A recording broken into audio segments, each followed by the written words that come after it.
புகுந்த வீடு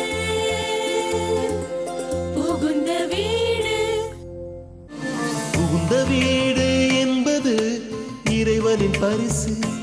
உன்னை புரிந்து கொண்டு வாழ்ந்தால் நீ அன்பென் முரசு. புகுந்த வீடு என்பது இறைவனின் பரிசு. உன்னை புரிந்து கொண்டு வாழ்ந்தால் நீ அன்பென் முரசு. பொறுமை கொண்ட பெண்மை வாழ்க்கையின் தீபம். பெருமை கொண்ட பெண்மை வடிவினில் தெய்வம். புகுந்த வீடு என்பது இறைவனின் பரிசு. உன்னை புரிந்து கொண்டு வாழ்ந்தால் நீ அன்பென் முரசு.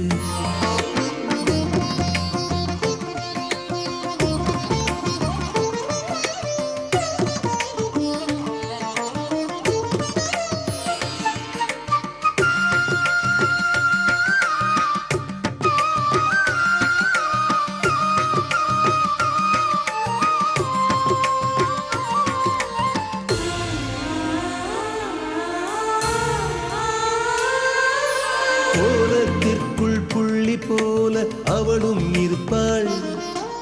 கனிவோடு குடும்பம் வாழ தினமும் தேய்வாள். பண்பாடு மாறாமல் வாழ்வில் நடப்பாள். சிறு பலனேதும் கருதாமல் சுமையை சுமப்பாள். அடி தாங்கும் இரும்பாக துன்பம் பொறுப்பாள். இடி தாங்கி போல பிறரின் கவலை துடைப்பாள். கண் போன்று கணவனையே எண்ணி வாழ்வாள். குடும்பம் என்னும் கோயிலுக்கு காவல் ஆவாள். புகுந்த வீடு புகுந்த வீடு.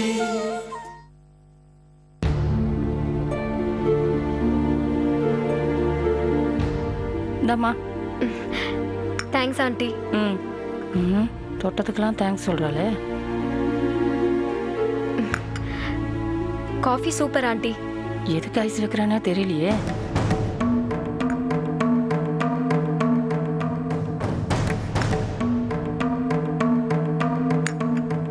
சொல்லுமா.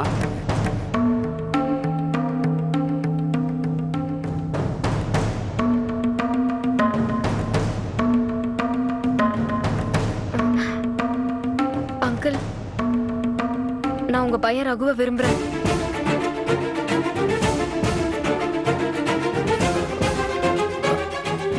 என்னமா சொல்ற? ஆமா அங்கிள், ஒரு ஃப்ரெண்டா தான் நான் ரகு கிட்ட பழக ஆரம்பிச்சேன். ஆனா அவர்கிட்ட தொடர்ந்து பழகுற வாய்ப்பு வர என்னையும் அறியாம நான் அவரை விரும்ப ஆரம்பிச்சிட்டேன். மத்தவங்களுக்கு ஒரு கஷ்டம்னா உதவணும்னு நினைக்கிறது, பெண்களை தாயா மதிக்கிறது, தன்னோட வேலையை உயிரா நேசிக்கிறது, எதிலும் நேர்மையாவே ஓபன் ஹார்ட்டா இருக்கிறது. இப்படி உங்க மகன் கிட்ட எனக்கு பிடிச்ச நிறைய விஷயத்த நான் சொல்லுவேன். நேத்து ரகு கிட்ட என் காதல சொன்னேன். அதுக்கு அவன் என்ன சொன்னான்?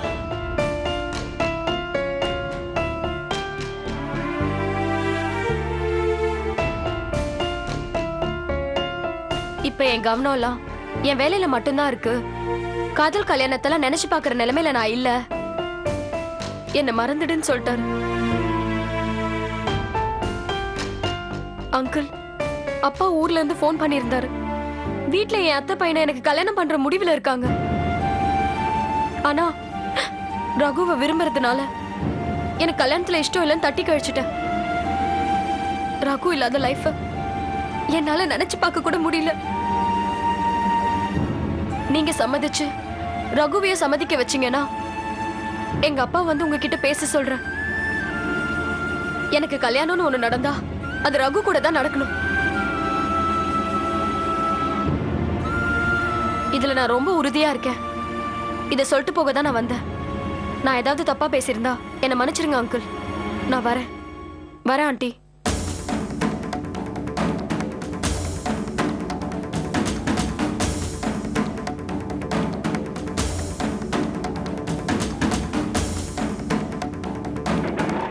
போலாண்ணா. என்னங்க என்னங்க இது? அவ பாட்டுக்கு வந்தா சொல்ல வேண்டியதை சொல்லிட்டு போயிட்டே இருக்கா. பொண்ணுங்க எந்த அளவுக்கு முன்னேறிட்டாங்கன்னு பாருங்க. இனிமே வர்ற காலம் ஆம்பளை பசங்களை தான் பொத்தி பொத்தி வளர்க்கணும் போல இருக்கு. ஏங்க இந்த விஷயத்துல நீங்க என்ன முடிவு எடுக்க போறீங்க? இது ரகுவோட சொந்த விருப்பம், அவன் தான் முடிவு எடுக்கணும். ஏங்க பெத்தவங்க நம்மளுக்குன்னு எந்த விருப்பம் கிடையாதா?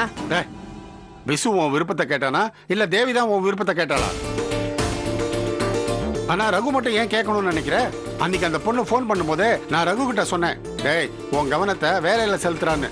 இந்த மாதிரி ஃப்ரெண்ட்ஷிப் எல்லாம் லவ்ல தான் கொண்டு விடணும்னு எனக்கு தெரியாதா? ஆனா ஒரு நல்ல விஷயம், அந்த பொண்ணு நான் ரகுவை தான் உண்மையிலேயே விரும்புறேன், அவனை கல்யாணம் பண்ணிக்க தான் ஆசைப்படுறேன்னு சொல்லிட்டு போறான். தன்னுடைய முடிவிலையும் ரொம்ப ஸ்ட்ராங்கா இருக்கா. அது மட்டும் இல்லடி, பெத்தவங்களுடைய சம்மதத்தோட தான் இந்த கல்யாணம் நடக்கணும்னு சொல்லிட்டு போறா. ரகுவை கூட்டிட்டு ஓடி போய் கல்யாணம் பண்ணிக்கிறேன்னு சொல்லலையே.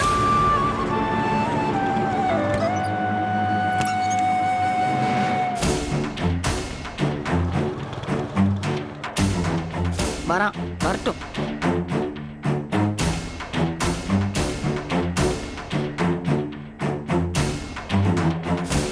என்னப்பா அம்மா என்ன சொல்றாங்க? அணுவை போல ஒரு உத்தமி இந்த உலகத்துல இல்லைன்னு சொல்றாங்களா? டேய் பெத்தவளை மதிக்காத, என்கிட்ட நல்ல பேர் எடுக்காத. ஆனா ஊர்ல இருக்கிறவங்க எல்லாம் உன்னை நல்லவன்னு சொல்ற மாதிரி நடந்துக்கோ. ஊரே உன் தலையில வச்சு தாங்குடா. என்னப்பா இன்னைக்கு அம்மா என்ன தாக்க ஆரம்பிச்சிட்டாங்க? என்ன விஷயம்? இப்ப கொஞ்ச நேரத்துக்கு முன்னால வைஜெயந்தி வந்துட்டு போனான்.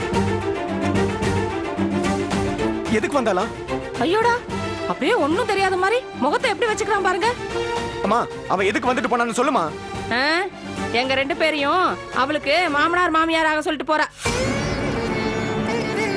அவன் ஒண்ணு விரும்புறதாவும் அவ விருப்பத்தை நீ ஏத்துக்கலைனாலும் பெத்தவங்களுடைய சம்மதத்தை வாங்கி உன்னுடைய சம்மதத்தையும் வாங்கி உன்னை கல்யாணம் பண்ணிக்கிறேன்னு சொல்லிட்டு போறா. நாம சம்மதிச்சா அவங்க அப்பா அம்மாவை வந்து பேச சொல்றேன்னு சொல்றா. எனக்கு இப்போ அப்படி ஒரு எண்ணமே இல்லைன்னு சொல்லிட்டேனே. ம்ம். இன்னைக்கு இல்ல, என்னைக்கா இருந்தாலும் உனக்கு ஒரு கல்யாணத்தை பண்ணி தானே ஆகணும். அது வரைக்கும் காத்துட்டு இருப்பாளோ என்னமோ. ஆனா ஆள் பார்க்க அம்சமா தாண்டா இருக்கா. உனக்கும் பொருத்தமானவளா தான் இருக்கா. வெளி பார்வைக்கு பணக்கார வீட்டு பொண்ணு மாதிரி தான் தெரியறா. ராதா மாதிரி இல்லாம அனு மாதிரி ஒரு ஜமீன் குடும்பமா பெரிய இடமா இருந்தா பேசி பார்க்கலாம் தான் எனக்கு தோணுதுடா. என்னங்க நான் சொல்றது? அடைச்சி ஆ? உன் புத்தி எங்க போகுது? டேய் ரகு, இந்த விஷயத்துல நீ தான் உன் முடிவை சொல்லணும். நான் எப்பயோ சொல்லியாச்சுப்பா, இப்போதைக்கு அப்பள கம்பெனியை முன்னுக்கு கொண்டு வரணும். நானும் என் லைஃப்ல செட்டில் ஆகணும். அதுக்கப்புறம் தான் என் கல்யாணத்தை பத்தியே நான் யோசிக்க முடியும். மறுபடியும் அவ உங்களை சந்திச்சா இதான் என் முடிவுன்னு தெளிவா சொல்லிடுங்க. நானும் பார்த்தா சொல்லிடுறேன்.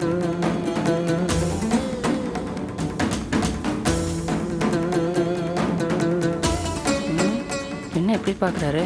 சரியான விவரம் கட்ட மனுஷனா இருக்காரு. அவ அவ்வளவு சுலபத்துல இவனை விட்டுருவாளா என்ன? டேய் ரகு, உனக்கு அவ தாண்டா.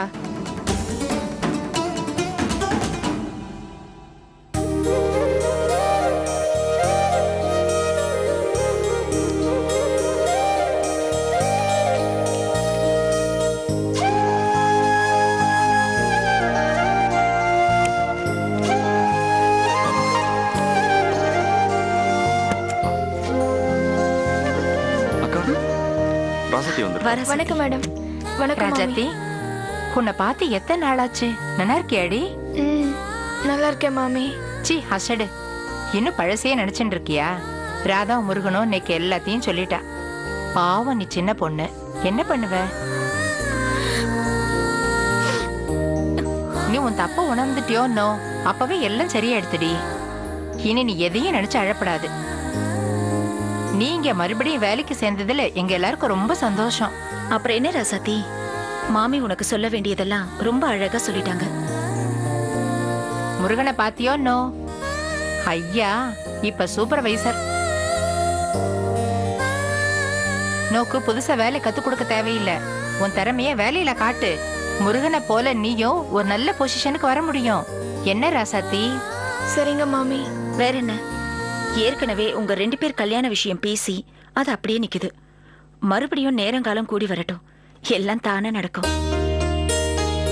சரி முருகா, ராசாத்திய ப்ரொடக்ஷன் யூனிட் கூட்டிட்டு போ. இப்ப என்ன மாதிரியான குவாலிட்டியில எவ்வளவு ஹைஜீனிக்கா ப்ராடக்ட்ஸ் பண்றாங்கன்றத அவளுக்கு சொல்லிக் கொடு. சரிக்கா. சரி, நீ இவளை கூட்டிட்டு போ, நான் அங்க வரும்போது பாக்குறேன். சரிக்கா. வர மேடம். வர மாமி. போயிட்டு வா. Excuse me. எஸ், கம் இன்.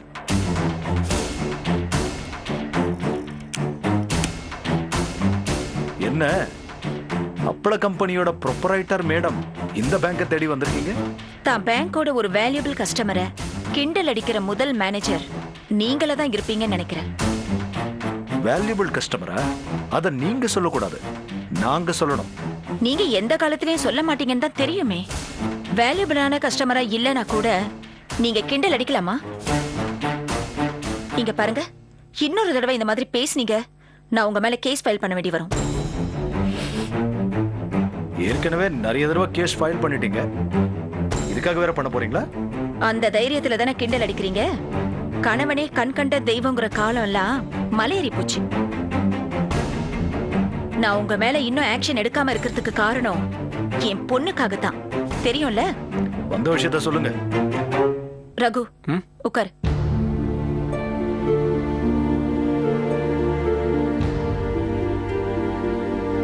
ஒரு வீடு ஒண்ணு விலைக்கு வருது.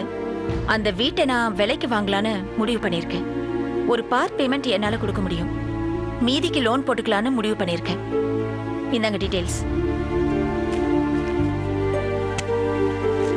வாங்க போற வீட்டோட டாக்குமெண்ட்டையே பிளெட்ஜ் பண்றேன்.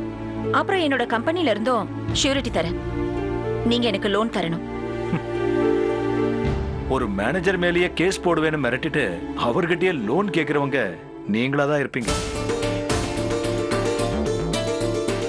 பட் அது வேற, இது வேற. ஒருவேளை நான் லோன் தர முடியாதுன்னு சொன்னா? ஊர்ல உங்க பேங்க் மட்டும் தான் இருக்கா என்ன?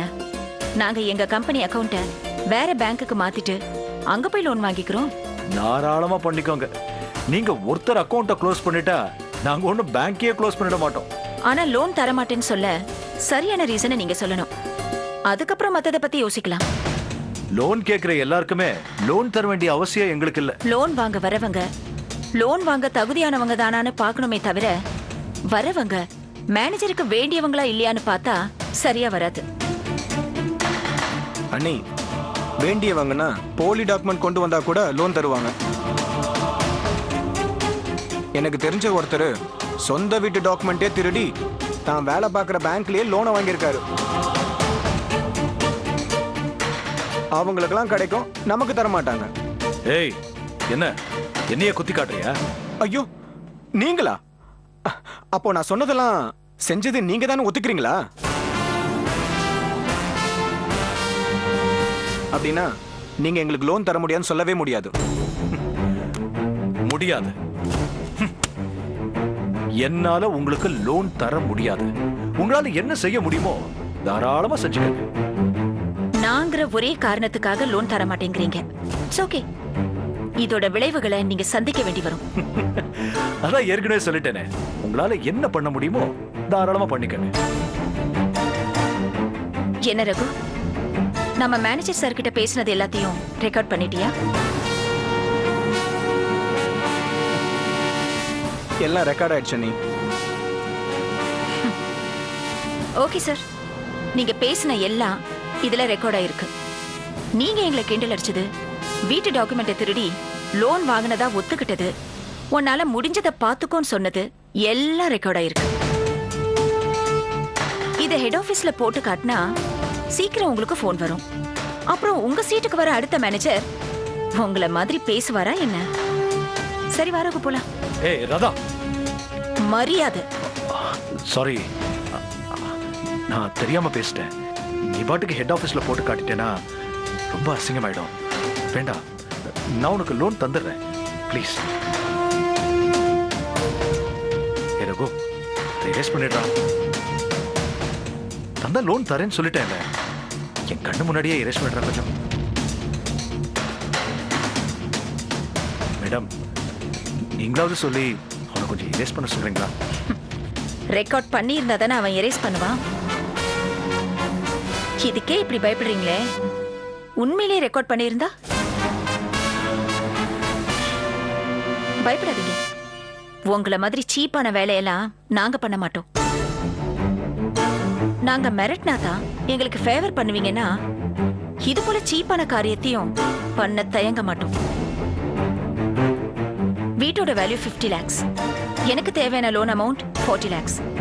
வீட்டோட டாக்குமெண்ட் காப்பி இதுல இருக்கு. ஃபர்தரா என்ன டீடைல்ஸ் வேணும்னு கேட்டீங்கன்னா உங்களுக்கு கொண்டு வந்து தரோம். வீட்டை இன்ஸ்பெக்ட் பண்ணணும்னா எப்பன்னு சொல்லுங்க, வந்து கூட்டிட்டு போறோம். சீக்கிரம் ஃபேவரான பதில் வரும்னு எதிர்பார்க்கிறோம். இந்தாங்க ஃபைல். வரகு போல.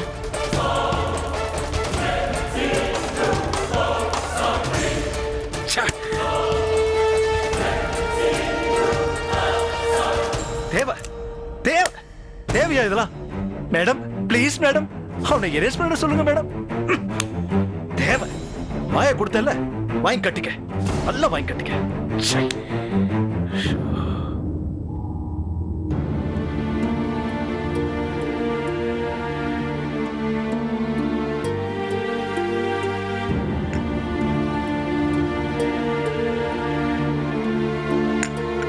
என்னென்ன அப்படி பாக்குற?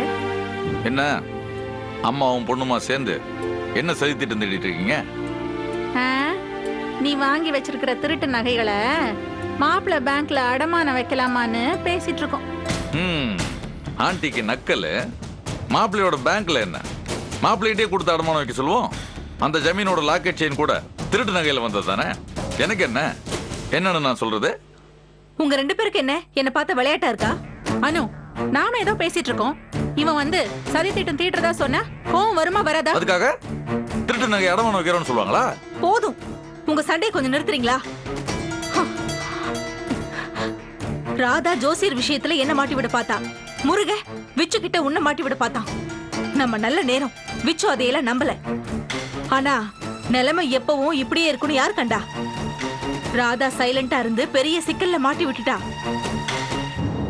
வைஜெயந்திய ஊரை விட்டு விரட்டி அடின்னு சொன்னேன். இப்போதைக்கு முடியாதுன்னு ஏதோ சாக்கு போக்கு சொல்லிட்டேன். அவளால ஏதாவது வம்பு வந்துருமோன்னு நான் எந்த நேரமும் பயந்துட்டு இருக்கேன். அது புரியாம நீங்க 2 பேரும் எந்த நேரமும் மத்தளம் கூட்டிட்டு இருக்கீங்க.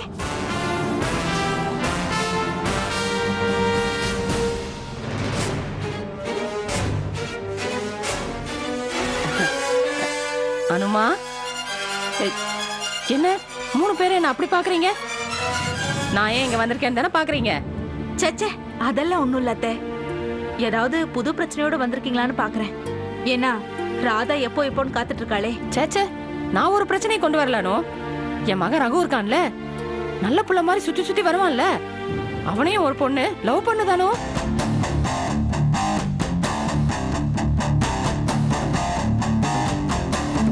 இன்னைக்கு என்ன கூத்து நடந்துச்சுன்னா, ரகு வீட்டுல இல்லாத நேரம் பார்த்து அந்த பொண்ணு நம்ம வீட்டுக்கு வந்து அவர்கிட்டயும் என்கிட்டயும் நான் உங்க பையனை லவ் பண்றேன், அவர் என் காதலை ஏத்துக்க மாட்டேங்கிறாருன்னு சொல்றா. அதனால நாங்க அவங்கிட்ட சொல்லி அவளையும் அவனையும் சேர்த்து வைக்கணுமா?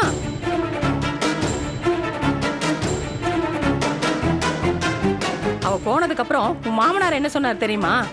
பையனை கூப்பிட்டு ஓடி போகாம வீடு தேடி வந்து கல்யாணம் பண்ணி வைங்கன்னு சொல்றாளே, அவ நல்ல பொண்ணுதான்னு சொல்றாரு.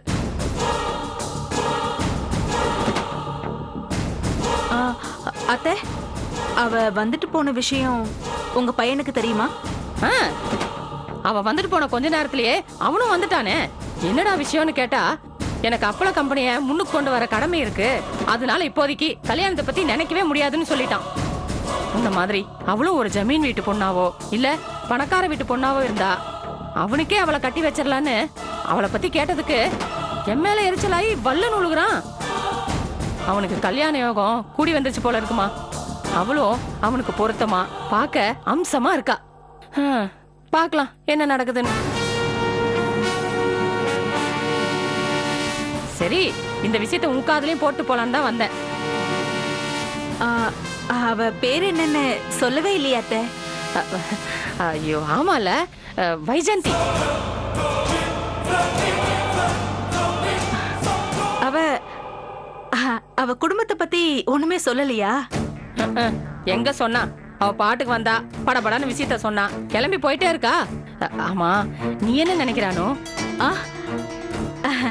நான் நினைக்க என்ன இருக்காட்ட, உங்க புருஷனும் உங்க பையனும் நான் சொல்றதைய கேட்க போறாங்க. நானும் உங்களை மாதிரி தான். பார்க்கலாம் என்ன நடக்குதுன்னு. சரி சரி பார்க்கலாம். நீங்க ஏதோ முக்கியமான விஷயம் பேசிட்டு இருந்தீங்க போல இருக்கு. நான் தான் நடுவுல கரடி மாதிரி வந்துட்டேன். நீங்க பேசுங்க, நான் கிளம்புறேன். வரட்டுமாமா? வரேன் வரேன்.